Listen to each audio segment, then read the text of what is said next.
Anyway, you just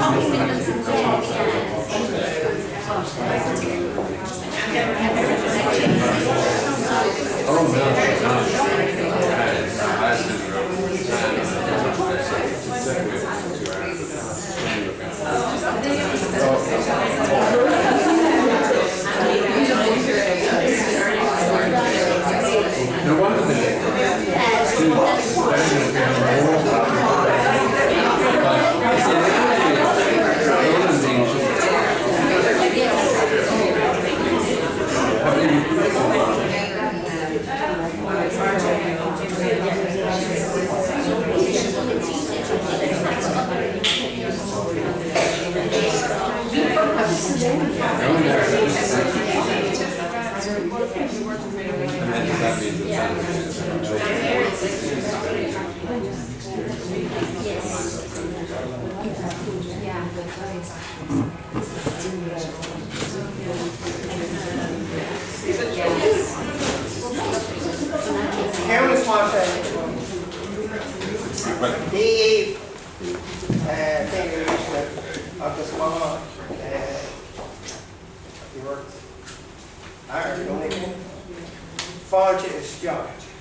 Good evening, ladies and gentlemen. You are welcome here this evening to the first in a series of talks sponsored by the Kilmainham Mill Group. The group was set up in 2016 and after a very successful 2-year campaign, we persuaded Dublin City Council to buy the mill in December of 2018. Now, our first speaker this evening is Donnacha. Donnacha is a senior executive of Dublin City Council and Heritage Contracts Manager. He was the City Heritage Officer for Dublin City Council from 2000 until 2008, when the first conservation plan for the mill was published by Alistair Cooey Architects, along with Derek Nolan. The plan stated that the purpose of the plan was to establish the significance of the mill, the threats to its survival, and to propose policies for its retention and future use. The steering group at that time included Donnacha, Dr. Ruth Johnson, Dervla Masterson, and Damien Shine, who was the owner of the mill. I need hardly state the huge gratitude we have to Donnacha for the enthusiasm and dedication that he has devoted to seeing the stabilisation of the works carried out on the mill since Dublin City Council took it over in 2018. Thanks very much, Michael. Good evening, everybody. Great to see such a turnout. Hopefully the wind won't blow too hard on us. And actually, I was only just down in Kilmainham Mill earlier, and there's not a drop of water inside, so which is a great sign. So well done to all on that. So listen, I'm delighted to be here, and I'm delighted to have been asked by the newly named group, no longer the same Kilmainham Mill group, which is great. I was delighted to hear that. And I think the timing is right as well on that. I only regret, Michael, I suppose, that, as you say, I've been involved in Kilmainham Mill for quite a number of years, so it's taken us so long to get here. But circumstance, time and everything else has played on that, and the history of Kilmainham Mill is a lot older than all of us, and it will continue long after us as well.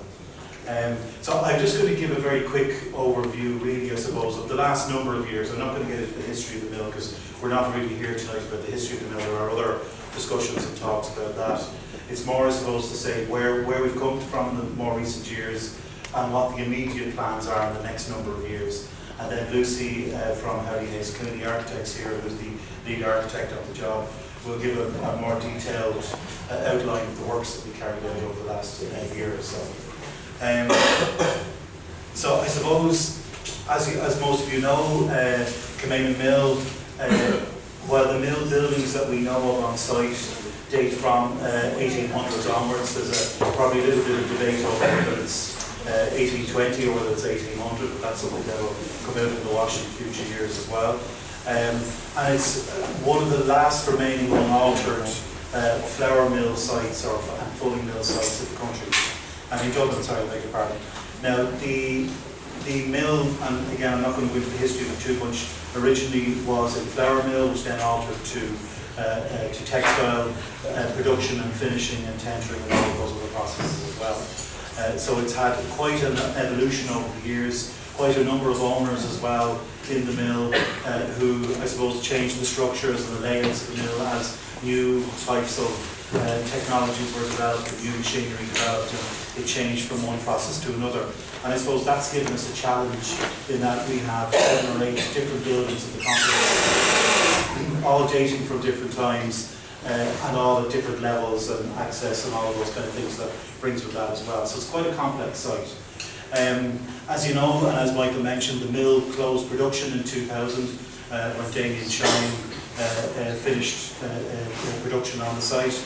And again, if you're in the mill in the coming years, you'll see it was like they shut up shop on the Friday, closed the door, and that was it. The machines are all still there, there's cloth still sitting on the rollers and all that sort of thing as well. And a lot of the unfinished materials just left on site. So it's quite unique in that way. It's like in some ways it's like a museum of industry from that time. As Michael alluded to, at that time we developed a conservation plan. It was the first conservation plan actually that Dublin Corporation, as we were at the time, Dublin City Council then, by the end of it, had produced, and it was a very new concept to look at the significance of the site and to work out its vulnerabilities and come up with policies and procedures from there. And actually we're just in the process now, we've commissioned Heavy Gates to do this, to update the conservation plan to a modern standard, I suppose, and knowing with the knowledge we have of the building, following the works that we've done, and that will be completed now in the next month or so. The mill kind of sat, unfortunately, through different development proposals that fell foul then of the Celtic Tiger and everything else as well. So it sat idle, I suppose, for the last 20 odd years, and probably the mill complex, while Damien still lived in the site, the mill complex itself was just falling into greater levels of dereliction over that time, with water ingress, with holes in the roof, with riddled with asbestos, etc. So as Michael again mentioned, Dublin City Council were gently persuaded in 2018 to purchase the complex, and we did so at the time. I remember getting the call in December 2018 to say we have a new property in our books, we go down and have a look, and going down, and there was about 30 people wandering around the site at that stage going, oh, look at this, look at that, look at the other. So it was quite a baptism of fire in fairness at that stage.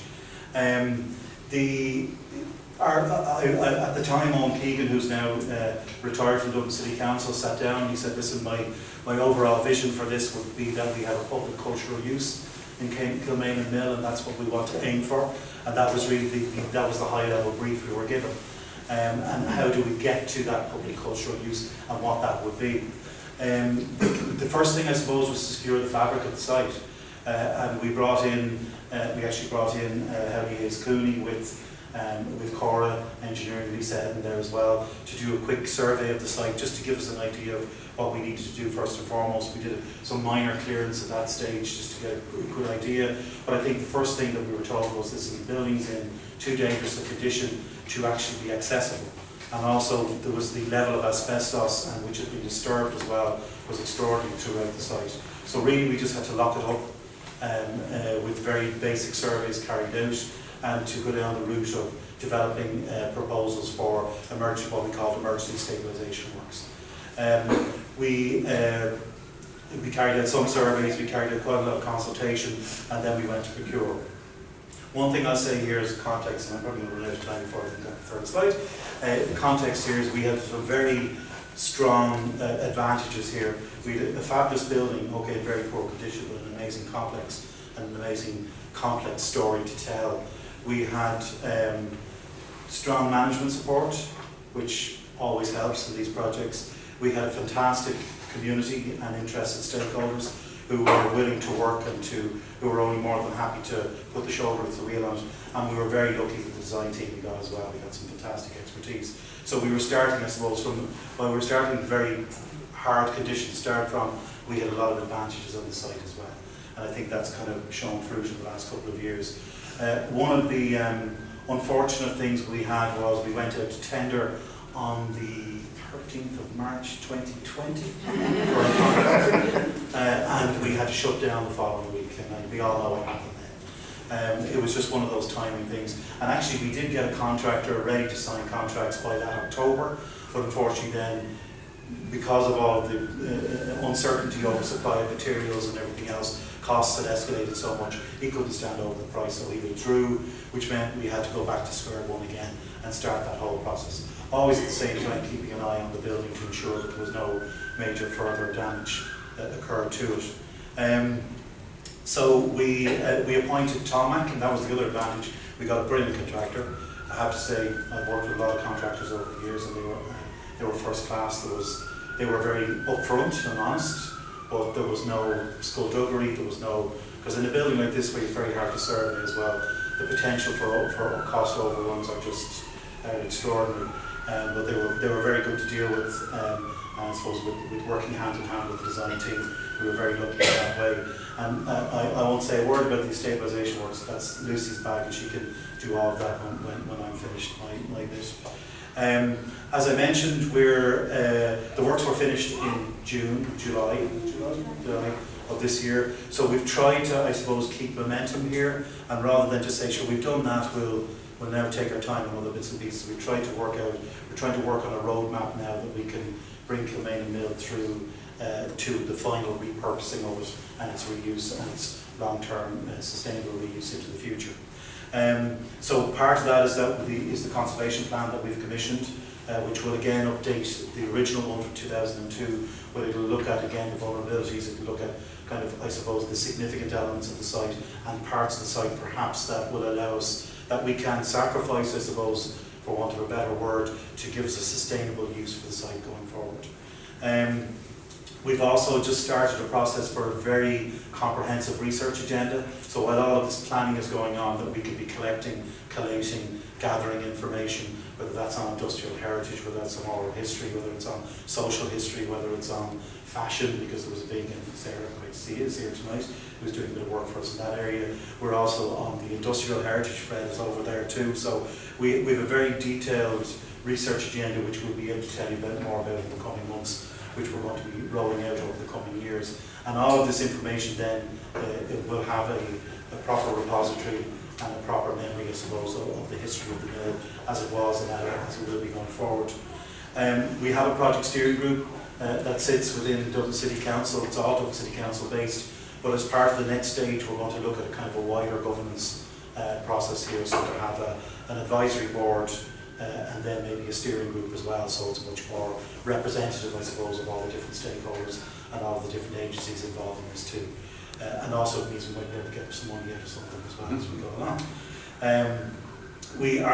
We're looking also at a kind of ongoing public engagement within the confines of what we can and can't do in the building. Like you have to understand, I suppose, that a lot of the floors have been propped. Yes, all the asbestos is gone, but parts of the building aren't safe to bring the general public into, and they're very inaccessible. The stairs are sheer stairs that you'll find in a ship kind of thing. You couldn't get in and out of it, particularly the modern day standard. But we did, as part of the contract works, we asked the contractor to provide certain areas within the complex that would be fully accessible.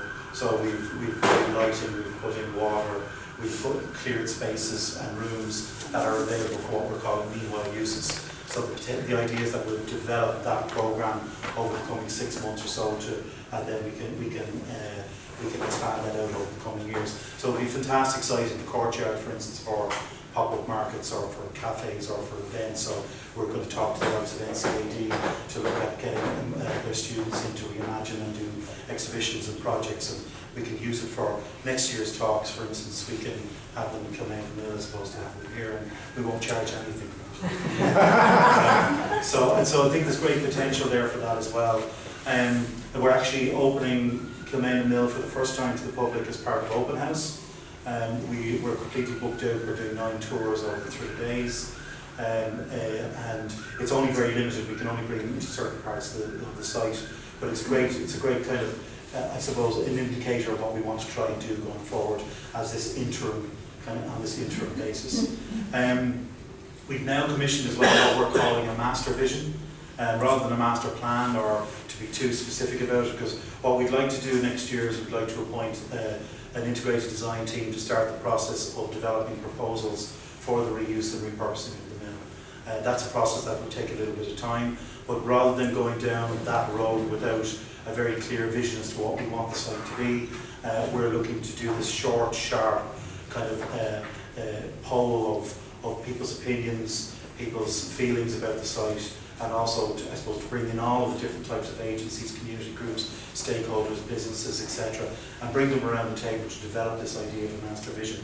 I don't usually read things out, but just to cover some of them, I suppose, the vision will look at the, I suppose, the industrial and architectural heritage of the site, and the conservation plan will be a central part of that. It'll look at the needs of the community, including existing businesses, cultural infrastructure, etc. in the area. It'll look at sustainability will be a central point of this as well, in relation not just in climate but biodiversity, use of materials in the mill itself as well, and it'll also look at funding and income and a sustainable use going forward, because the only way we'll have a Kilmainham Mill in 200 years' time is if we find that sustainable use for it. We don't know what that is, we don't have to preempt that use or what that purpose will be, and this is what part of this process will be. It's the first stage in that. So we're running a whole range of focus groups starting next week. We'll have a whole full public engagement process online as well, where people can submit their ideas and how they'd like to see the site reused. So that'll be beginning now over the coming weeks and months. And what I might do after, what I might ask you to do, or I might ask through the group, Angela and Michael, to email, because they will have your contact details, and I can't take that from you, would maybe to email all of you and to give you my email address that you could then send your ideas or your or how you'd like to engage in that process with us as well. And we'll do that for all the different four weeks, 4 talks to go on. I'm nearly done. Again, on the part of the Master Vision, we'll look at kind of precedents, both nationally and internationally, about other mill complexes, and we have some interested parties here this evening, which is great to see. It'll look at kind of, I mentioned kind of younger audience as well, the likes of the creative industries and how they might envision it. There's a great potential here for very mixed use, like when you consider the mill race that we have. Sorry, I'm going to check my time. Great minute left. The mill race, there's a great potential there for a linear park. There's a great potential there for other events-based uses as well, so that you mix and match the uses on the site to make it as sustainable as possible. We'll look at an operation of the complex going forward. So, for instance, Dublin City Council we've a limited company called the Dublin City Council Kosher Company, and they run Henrietta Street for us. They manage the visitor facilities there. They're now doing Richmond Barracks as well. So there's the potential that they might be the vehicle that actually eventually operates and manages whatever that public use will be in Kilmainham Mill. So these are all the kind of things we'll be examining in the near future. So I suppose, as I said at the start, we've been very lucky, and I want to again thank the Save Kilmainham Mill group for the last time in relation to the working relationship. I've been involved in lots of different projects over the years, and it's been the most positive and constructive engagement I've had. So I just again want to thank you sincerely for that, and I look forward to the near, middle and distant future of Kilmainham Mill. So thank you very much.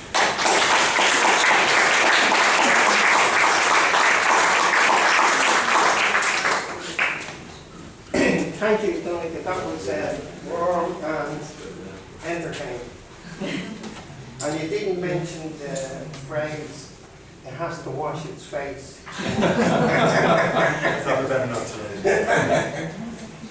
Our second speaker tonight is Lucy O'Connor.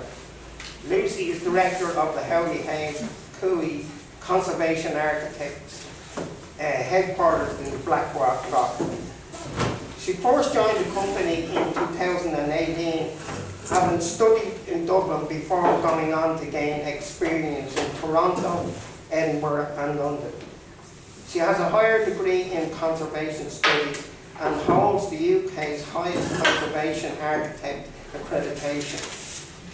She was tireless and dedicated in her oversight of the stabilisation of Kilmainham Mill. Thank you very much. Can everyone hear me okay? Yeah. Hopefully my voice is going to carry. Yeah, I'm really delighted to be here today. I was one of just a team, obviously a much larger design team who worked very hard on this project over the last few years, and it's a fantastic project to work on. You really see the fruit of your labours after completion, and it's brilliant that we've saved the buildings, particularly as it took us a little longer to get there than we thought, as Donnacha alluded to with the COVID-19 pandemic. I am going to speak a little bit about the history of the site, just because that helped us to understand what we were doing here, and then I'm going to speak, as Donnacha said, about the stabilisation and emergency works that we carried out, and then at the end I'll speak a little bit about the conservation management plan and what that entails, and what that will deliver for the site. So this is an image of Kilmainham Mill. If you all probably know it, but this is an aerial from 2018. So it was in as Donnacha said, in pretty woeful condition. We got to visit it for the first time in 2018, and you can see that it was near the point of collapse, or at least a lot of the roofs were. So there was quite a lot of work to be done to save this structure. Just for anyone who is new to the area, though I think most of you actually know what we're talking about, but Kilmainham Mill sits quite within the heart of Kilmainham. You'll be able to orientate yourselves here with Emma in this location here, and this is where the new Children's Hospital is. And it's a really interesting site because an awful lot of people don't really know it's here. It's very low lying. It's sitting down onto the edge of the river Hammock. It's not very present on any of the streetscapes around it. The most visual part of it, I suppose, from outside the site, is the chimneys. That's become quite a marker for this area. That's where the Kilmainham Mill chimney is. But we were really surprised the first day we came on site that it was such a big site, and that it was kind of hidden from the rest of Kilmainham. And one of the things I'll touch on a little bit later, but that's because the access to the site is very difficult, and it doesn't, as I say, have a strong presence on any streets around it. You kind of happen upon it, as opposed to it suddenly presenting itself to you. So I'm going to just go through the history a little bit, but I am aware there's another lecture coming in the future, and Fred Hammond, who we're really fortunate to have on our design team for this project, has unearthed a huge amount of history on the site, and I know he's had brilliant sources to gather that history. But it is a really interesting site because there's a lot of debate about how old the mill is. You can see here there's a map on the left. It's Girdler's map from 1655. And there's a history of milling in Kilmainham. There's even little drawings here of what could potentially be a mill on the site of the current mill, and that dates back to the 17th century. And unfortunately, with maps and documentary evidence going back that far, we can't verify for sure if the mill in this location is the mill that we see today, or if there's any remnants of it left. But it would certainly not be unusual to build upon an old mill site and to use that site and use the stone and build up a new structure. So I think there's good evidence that it's possibly even older than has been cited in some sources, such as the National Inventory for Architectural Heritage. So it has been put at about 1820, the oldest structure on the site, but there is potential that it's actually there's an older milling site there. And for that reason, it's actually a recorded monument, because I think there's strong enough evidence. And I know Fred has been looking into even that the mill building one is possibly dating back to 1790. So it's a really historically significant site, and we're talking about well over 200 years of milling possibly on this site. We also have, this is William Faden's map here from 1797, and that shows two rectangular structures pretty much in the approximate location of Kilmainham Mill. So we, as part of our process, I suppose, which I'll be coming on to in a little bit, we had to try and understand the interesting collection of structures that we have at Kilmainham Mill. It's a site that has evolved massively over 2 centuries. So we're talking about, it basically has a history as we think a fulling mill originally, then it becomes a corn and grain mill for almost 100 years, and then it becomes a textile mill. So you're talking about a lot of change on the site, a lot of buildings being built, a lot of alterations, and we had to understand all of that to work out what was happening, and why we had so many different roofs, levels, access issues. So it's really important to kind of do this historic research and understand the evolution of the site. Which again, I'm not going to take you through in detail today, but you can see here there's a collection of maps that are all through the 19th century, and these show some of the older structures that I'll be talking about later, particularly this L-shaped building, Mill Building 1, which you can see here on a more detailed map, and then a collection of other buildings across the sites, several of which are still present today, and they're somewhat enveloped by later structures. So you're seeing that real kind of cross-section of architectural types and changes across it. One of the biggest changes that we would have seen as well throughout the 19th century was the diversion of the mill race, which again, Fred, I'm sure will talk about in more detail later, but it meant that we originally had a mill wheel inside Mill Building 1, and then that got relocated to outside of Mill Building 1. And one of the issues that created, or one of the current access restrictions we have on site, and you can see it on this map here, is that we don't have any connection between this courtyard on this side of the site, which is on the east side, and on the west side of the site, which is around here. So it's an interesting site in that it's developed to serve the industrial use on the site. It did not develop because it was trying to encourage recreation or public access or anything like that. So there's some quite interesting restrictions throughout it. So I mentioned that there's a kind of a first phase of use of the buildings or the complex, and that's as a flour mill. And its first site, as you can see here, in 1838. This is probably our most definite kind of evidence of Kilmainham Mill as we see it today. That's on the first edition Ordnance Survey map. It's called a flour mill, and we can quite clearly see the L-shaped building on it. It's called a flour mill on all of the subsequent maps throughout the rest of the 19th century, and we know from research and evidence that we've gathered that by 1900 the mill was noted as being at rest, and it was no longer functioning as a flour mill, and it basically became used as a storage facility for a couple of years. In its second life, I'm actually going to just jump onto this one here. In its second life, for the next century, it was converted into a textile mill, and that was because a Yorkshire man named Bates came over and bought it, and he established the mill in 1904, and I think they were selling or up and running, selling textiles by about 1906 or 1907. And then through the rest of that century, or the early part of that century, we're seeing change on the site, on the maps that indicate the introduction of different power sources. Even the construction of the chimney would have occurred probably around the 1860s to serve a boiler that was added in the site. There's note that there was a horsepower engine, a steam-powered engine installed around the time of the chimney, and that's kind of resulting in a lot more change that we're seeing on the site here. And you can see a lot more of the buildings, the site filling up with buildings and filling up with structures here, and the diversion of the race. And this is a lovely historic image of the water wheel, I think from about 1911. So in 1973, the site becomes what's known as the Weaver's Shed, and that's with Noreen Pye. And it's still functioning as a textile production site, and in 1983 it's purchased by Damien Chine, who's determined to continue to promote textile production on the site, which he does endeavour to do until 2000, when it becomes just not viable, I understand, or not feasible anymore to produce textiles on the site. So that's when it ceases use, and as you know from earlier, that's when Dublin City Council purchased the site in 2018. So for the purposes of our study, and as I mentioned, just taking you on that whistle-stop tour through there, to understand all of the structures, we've had to break them down into a nomenclature or numbered system of buildings, and that's to kind of capture all of the different phases of construction. And I'll be taking you through these buildings in a little while in terms of the enabling works that we had to do on site.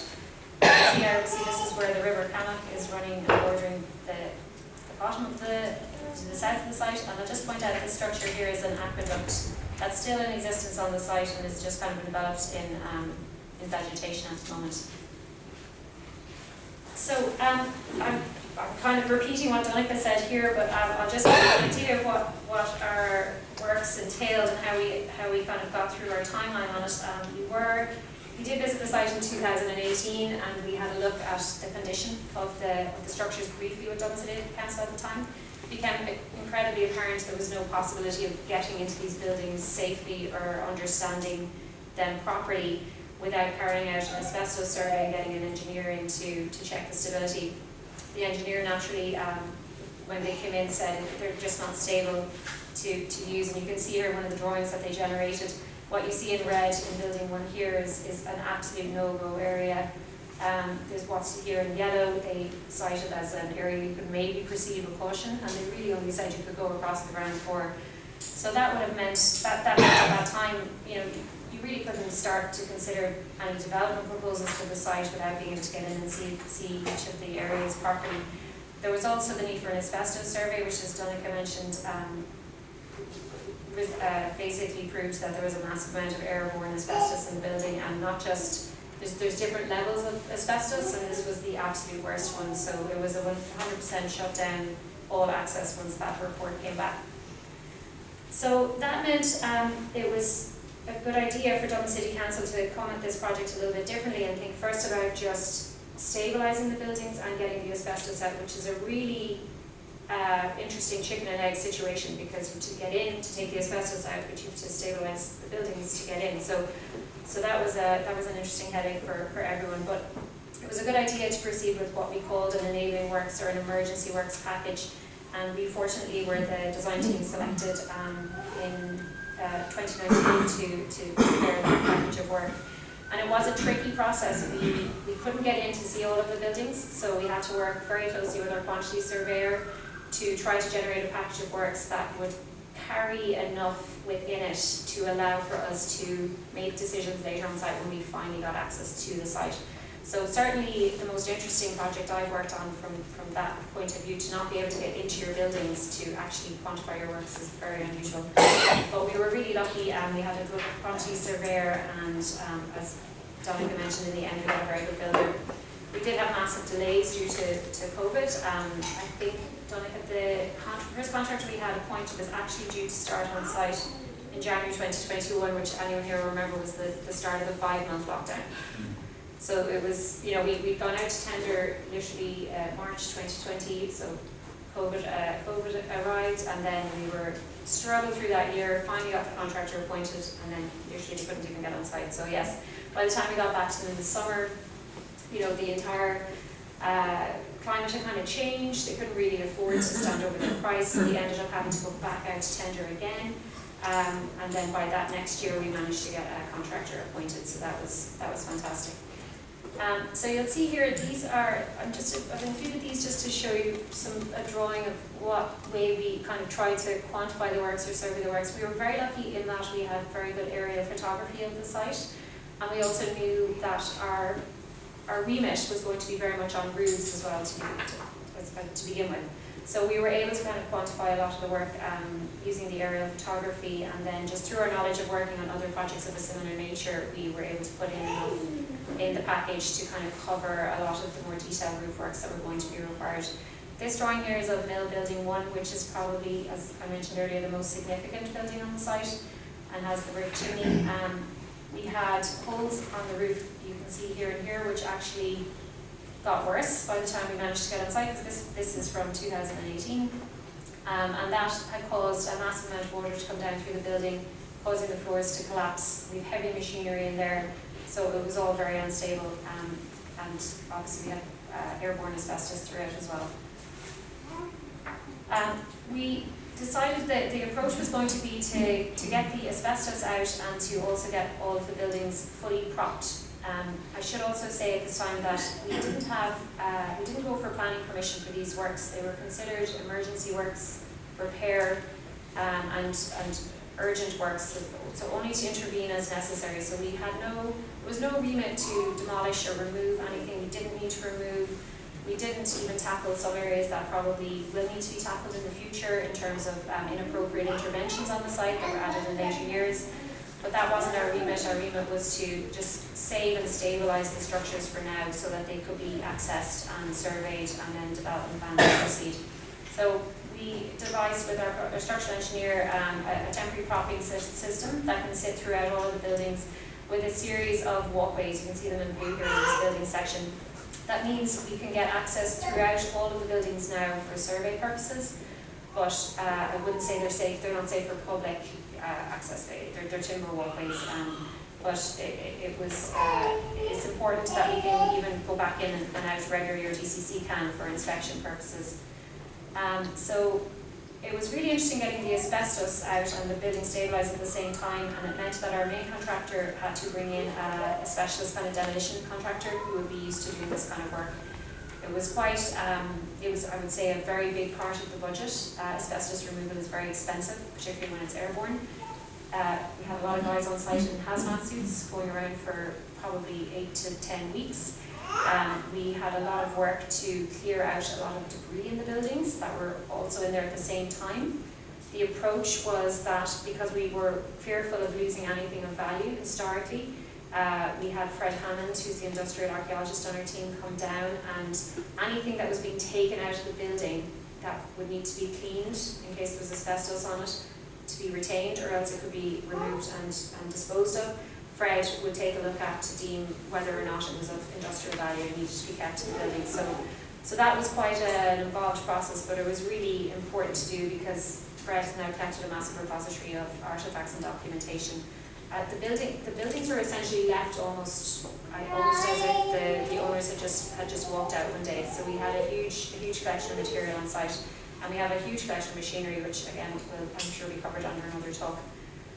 So after we had the removal of the asbestos and the building somewhat stabilised, then we were able to get in and start looking around the building a bit more, and then we were able to tackle all of the roofs, which was basically, if you wanted to divide the project into phases, you're talking about stabilising and removing asbestos, and then a pretty significant roofing project essentially, and some works to walls in other areas.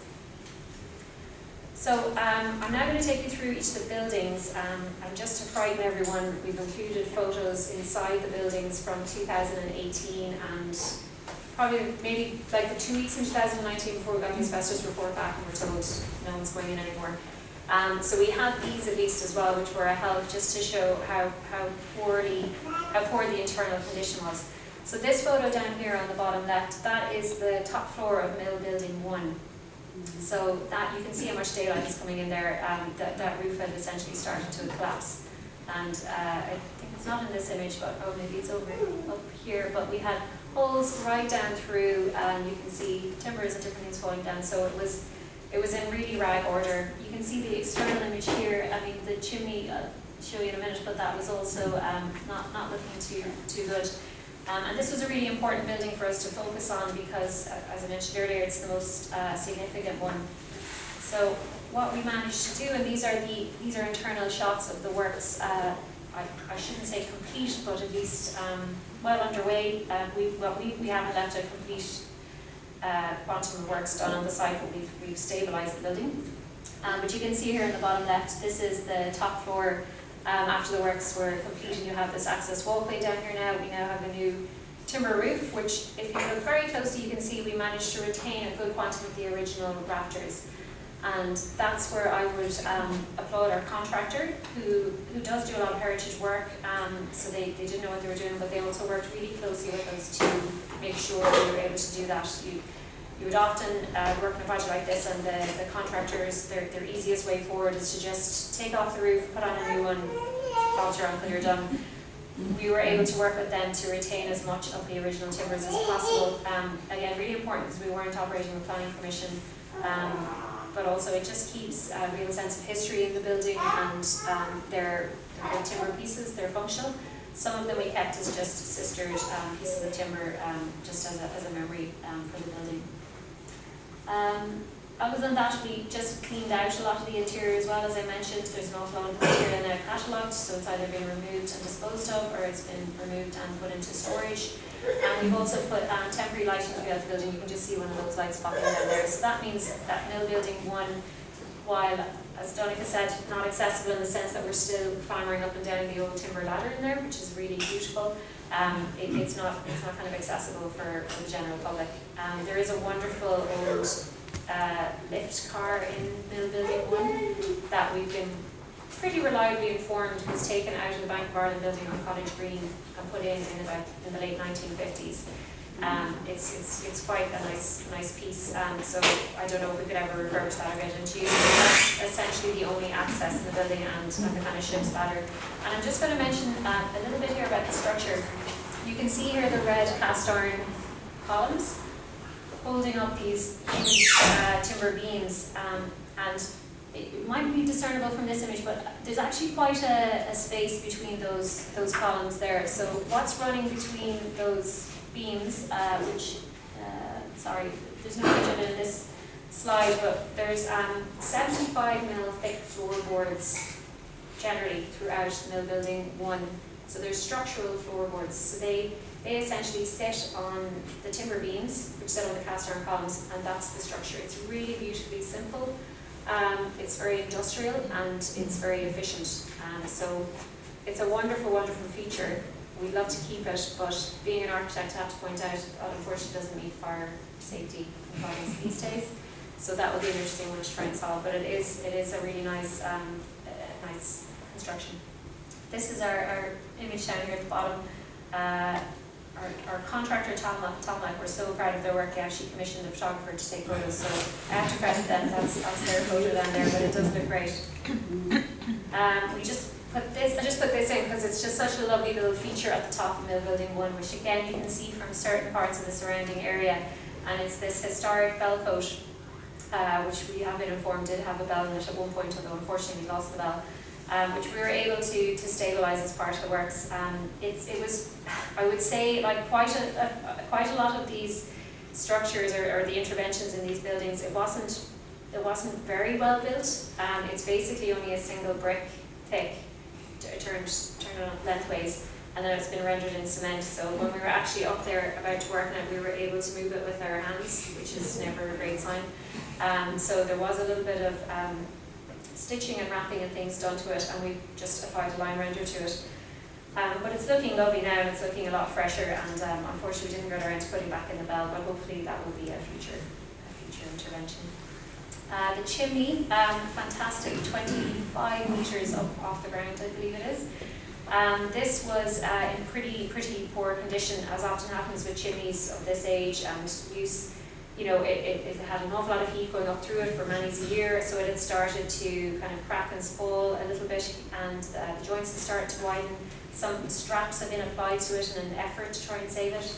It had also been pointed in cement, so this was really important to save because it's such a beautiful feature of the site and has beautiful limestone cappings on top of it. So that was fully scaffolded. Working with our engineer Cora, we put in helifix bars, which are about every 4th or 5th course of brick, and that basically, in an invisible way, ties all the chimney back together. So that's a little steel rod that's hidden beneath the lime mortar in the joints.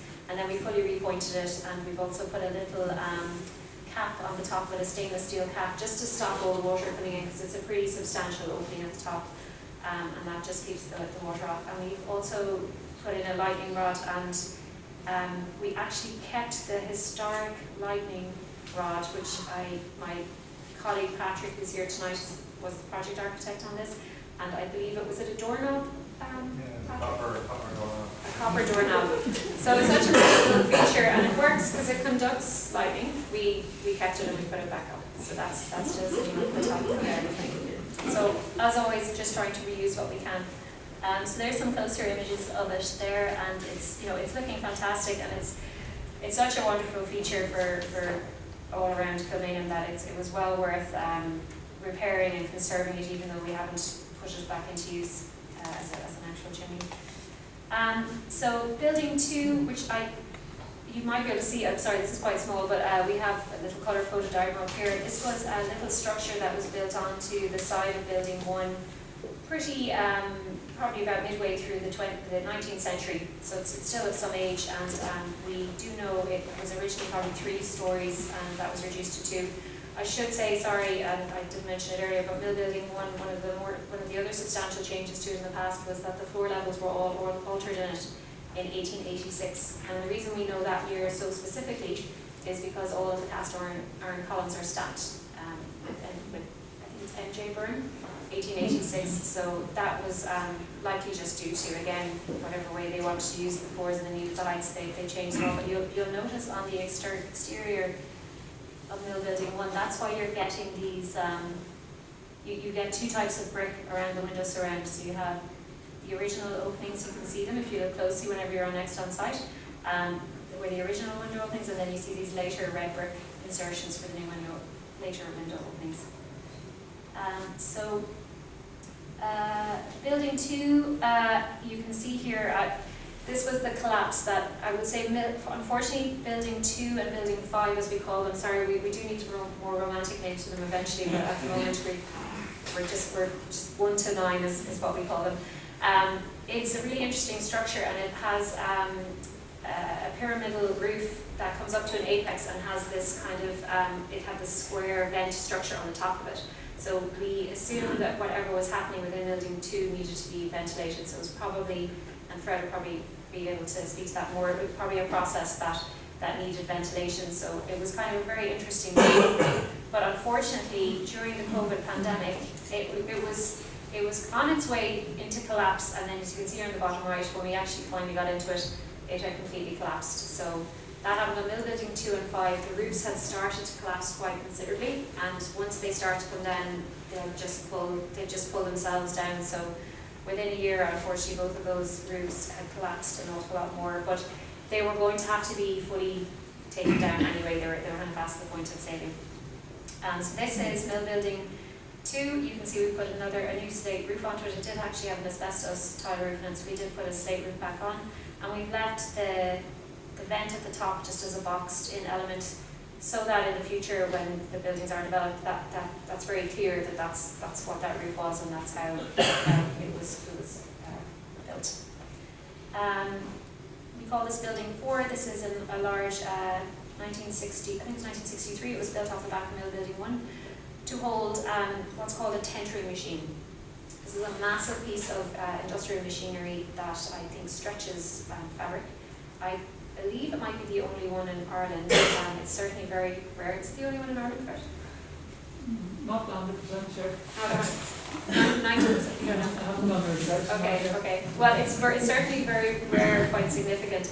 It's a very large piece of machinery, and this concrete block, or this was built around it, basically to house it. I think it came in when the Bates were in the complex. Unfortunately, it had an asbestos corrugated roof over it, which had completely started to degrade and collapse, and that was spreading asbestos throughout the entire space. So there was quite a lot of remediation work required in this structure, even though the structure itself isn't significant, but what is sitting within it is we needed to keep it. And again, our mandate was not to start removing things, so we basically just did what we could to save it. We boxed in the tentering machine. This is a view of the side of it down here on the left, because that needs to be fully cleaned at some point in the future, maybe dismantled, because it was sitting in an asbestos environment. Although this space passed its asbestos test before it was enclosed, but it's a significant piece of machinery, and I think as part of a wider future plan, the interpretation and understanding of all that machinery and where it should continue to sit will need to be reviewed. And what we've done then is we've kept there's a steel frame structure under this roof that was fine to keep, so we just took off the asbestos tile and we put on a new corrugated roof just to protect it. So that's all we did with that structure. Building 5, which is one of the oldest buildings on the site, and you will all recognise it from as you walk down Rousestown Lane. You've got your red door into the mill complex. That's Building 5. That was had a fully collapsed roof on it, which was quite a modern roof. So the biggest piece of work we had to do there again was to re-roof that building, and you can see an image of it on the top left here, and that was we basically put back on a lovely slate roof onto a blue banker slate was used throughout, because that would have been the traditional slate that was on the mill Building 1 to begin with. This building strangely had Spanish slate on it, So we believe obviously works were done to it at some point during the 20th century and it was re-roofed. It's a very interesting little structure. The bottom parts of it are probably much older and appear on very early maps, and then it was likely extended further towards Rousestown Lane and then upwards. So the upper story was probably added later. So definitely further work to unpick everything in here and understand it all, but it was really interesting working on the complex to start to see the different phases unfold. Now jumping to Mill Building 6, which we call Mill Building 6. This is a building that was constructed in 1928 on the site, and it's an infill structure. There's a reference to it having a pitched slate roof in the past, but when we got to it today, it has a concrete roof, which you can see on the bottom left here. So again, it's actually quite an interesting structure. There's a kind of there's definitely some modernist detailing to it, which is very nice. It has metal critical windows. It has little curved brick reveals. It's built of steel. The floors are all held up by steel beams with concrete infill, and it has a concrete plank floor that's quite early. So it's quite an interesting construction type. You can see here there's machinery in it. This one has this lovely logo, which we all love. So that's on the machine on the first floor, I think it is. But the biggest problem with this one, again, the roof, you can see a massive water tank up here, smaller tank here beside it, lots of vegetation growing, and that was all causing problems. We've an issue with, we had to sort out all the drainage as well from the building. So our mandate really for here, again, clean out the building and get the roof sorted. Because it has a flat concrete roof, this building and the building beside it, building 7, both have concrete roofs with asphalt on them. We just repaired a minor repair to the concrete and put back down an asphalt layer. There's a much bigger future project to assess and see if these roofs should be kept, if pitched roofs should be reinstated, all of that, but that wasn't we weren't tasked with doing that, and we didn't want to start to make changes on the site that might impede future development. So really all we were doing was putting back as it was and making sure we had no water coming in anymore. You can see here again, these are just lots of frightening images of what it was like. So that was this is building 7 as we call it. So this is the latest structure that was added on the site. It was pretty much built in I think 1970s, although we have this interesting little brick archway here to the side of the building, which is certainly older and indicates there was an older building at this site, and the maps also confirm that. So again, and there's also an older masonry wall inside this building. You can see the bottom of it there, and you can see there's blockwork up above. So again, just as part of kind of efficiency and you know, these industrial sites had to kind of keep working, making money, keep producing. There would have been a lot of ad hoc kind of building and changing, and you know, some of it isn't very well built or very well constructed, but it's all kind of there and it's all working. But this was probably raised in height at some point just because they needed a much higher space. There is this interesting lifting arm out here, which I think was added by the weaver's shed when they were in the complex, and that's to bring objects in through this upper opening. So again, this was just stabilised. We put back down an asphalt roof, cleared out the full interior, and this is one of the spaces, and I'll show you just because there's a wider shot here. This is before, it's not as bad as it is now. This is one of the spaces Donnacha was mentioning earlier is kind of, you know, possible for some maybe short-term meanwhile use, because it also has a door into Rousestown Lane, so it's kind of, you can get direct access into it, which is handy. The house, which we have one residential structure on the site, which is this location here, and this was built in, we think, 3 to 4 phases. Which means it's kind of developed in a really ad hoc, kind of unusual fashion. The building at the back here is a little rectangular building. We think that's the oldest structure of the house, and then it was extended with this two-bay double pitched roof structure here, and then there's a further little extension onto the front of it. So it's an interesting house. It has some lovely internal features. There's a cast iron and timber spiral staircase. The floorboards on the first floor are similar to the ones in Mill Building 1 in that they're substantially thick floorboards, so they are possibly were procured at a similar time, we're not sure. And This building was probably in the best condition of all the buildings on site when we got here, albeit it still had, as you can see, issues up on its roof. So our mandate here was really just roof repair work. So all we did was strip. This had a combination of it had asbestos tile in it and it had some bit of slate on it. We stripped off the pitches, put back on a combination of blue banger slate, and then we put back on some modern fibre cement tile just because for cost efficiency. The main mandate here again is just to keep water out of it for now, and that can be replaced in the future with slate. We have a very problematic inner valley that doesn't, it's not easy to drain on this building, and that we've managed to get that working again, at least with drains for now. But this building is an example, as some of the others are, that further works will be needed. We've stopped the water coming in and we've stabilised it for now, but not all the work is done. But there's some images of it complete. So yeah, a lovely roofing job on it. We had a very good roofing subcontractor as well. And this is the last building, Building 9, or at least the last substantial building, Building 9, which is a long range here at the end of the site. And this would have been a stable building probably. It was extended again at different points, and you can see it had a completely collapsed modern roof with asbestos tile on it. So that was completely lifted off. We have some interesting beams inside it, and we have one piece of machinery in there. And you'll all recognise it as the gable end that you see as you walk up and down Browserstown Lane, and there's our chimney as well. So this one again is re-roofed. It was a little bit of a complex building to re-roof. You can see in this image here, we actually had to kink the roof because it was probably two different structures that were just joined together, or really one structure, and the next one was built at a slightly different angle to follow the line of the wall. So there's a kind of interesting kink in it, but we've managed to stabilise that, and that's also a building that that now will allow for limited access on the ground for use by the City Council. It's just inside the main gate, so it's in a good position. We did take away some really modern structures that were completely they shouldn't be kept, and we agreed this with the Conservation Officer in Dublin City Council, and that's the likes of the boiler house, which was attached onto the side of Building 1, a modern little shed that was inside the front gate, which does have remnants of a historic wall, and there was a historic building here at one point, but all that's left is just one piece of wall of that.